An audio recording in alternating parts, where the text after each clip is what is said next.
ആവുന്നില്ല അവിടെ? ഇവിടുത്തെ ഏറ്റവും വലിയ പ്രത്യേകത എന്താന്ന് വെച്ചാല് നാട്ടിലത്തെ മാതിരി കറണ്ട് പോവില്ല. അതാ ഇപ്പൊ വലിയ വിശേഷം. എന്നാ അതിനേക്കാളും വലിയൊരു സംഗതി ഉണ്ട്. അത് പറഞ്ഞാൽ ഈ വിശ്വസിക്കൂല. നമ്മളെ നാട്ടിൽ നിന്നൊക്കെ കറണ്ട് നമുക്ക് ഷോക്ക് അടിക്കൂലേ? എന്നാ ഗൾഫിലെ കറണ്ടിന് ഷോക്ക് അടിക്കൂല. സത്യം. ഹൈ എടി, എനിക്ക് സംശയം ഉണ്ടെങ്കിൽ ഈ ഗൾഫിൽ നിന്ന് വന്ന ആൾക്കാരോടൊന്ന് ചോദിച്ചു നോക്ക്. ആ പിന്നൊരു കാര്യം, സൗദിയിലും ഖത്തറിലൊക്കെ എങ്ങനെ നിങ്ങൾക്ക് അറിയില്ല. ഞാൻ കുവൈത്തിലെ കാര്യമാണ് പറഞ്ഞത്. ഇവിടുത്തെ കറണ്ടിന് ഷോക്ക് അടിക്കൂല, അത് എനിക്ക് ഉറപ്പാ. എടി, ഞാനിപ്പോ എന്റെ ഒരു വിരല് പ്ലഗിന്റെ ഉള്ളിലിട്ട് സ്വിച്ച് ഓൺ ആക്കി നിൽക്കുക. പറഞ്ഞാ വിശ്വാസാവില്ല. എന്റെ പടച്ചോനെ, ഇമ്മാതിരി വർത്താനം കേൾക്കുമ്പോഴാ എനിക്ക് ഷോക്ക് അടിക്കാതെ കരണ്ടേ. നിങ്ങൾ ആരോടാ ഈ വർത്താനൊക്കെ പറയണത്? എടി ചൂടല്ലേ, ഞാൻ പറഞ്ഞു മുഴുവനാക്കട്ടെ. അന്നൊരിക്കലും വിസിറ്റിംഗ് വിസ എടുത്തിട്ട് ഞാൻ കുവൈത്തേക്ക് കൊണ്ടുവരും. എന്നിട്ട് എനിക്ക് ഞാൻ ബോധ്യപ്പെടുത്തി തരാം ഇവിടുത്തെ കറണ്ടിന് ഷോക്ക് അടിക്കുമല്ലേ എന്നുള്ളത്. ഇങ്ങോട്ട് വിശ്വസിച്ചാൽ മതി. അതൊക്കെ പോട്ടെ, എന്തൊക്കെ വാപ്പാന്റെ ഇമ്മാന്റെ ഒക്കെ വർത്താനം. മരുന്നൊക്കെ കുടിക്കണ്ടല്ലോ വാപ്പല്ലേ? ഒന്ന് ശ്രദ്ധിക്കണം കേട്ടോ. പിന്നെ അളിയന്റെ വർത്താനം എന്തൊക്കെ? അവിടെ വരലുണ്ടോ? വീട്ടിക്ക് വരലുണ്ടോ?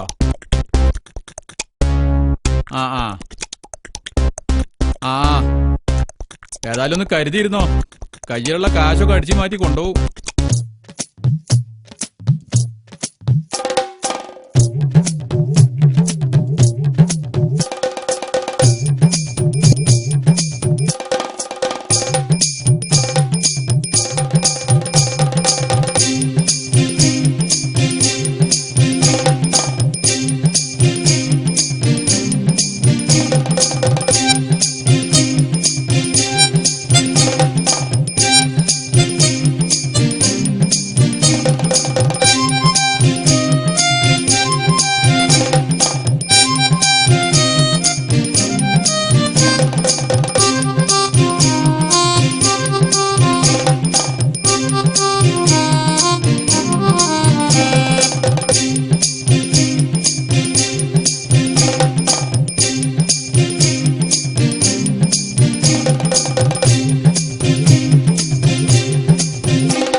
ഹലോ, ഒരു മിനിറ്റ് കേട്ടോ, ഞാൻ ഇപ്പൊ വരാം.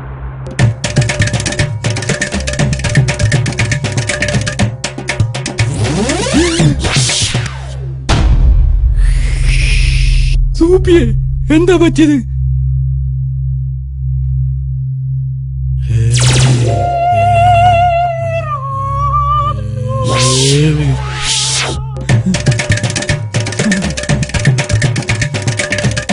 ഹലോ, ഞാൻ നേരത്തെ പറഞ്ഞതിലൊരു തിരുത്തുണ്ട് കേട്ടോ. ഗൾഫിലെ കറണ്ടിന് ഷോക്ക് അടിക്കും. എന്നാ ഞാൻ രാത്രി വിളിക്കാം, എനിക്കൊരാൾ ആശുപത്രി കൊണ്ടാണ്.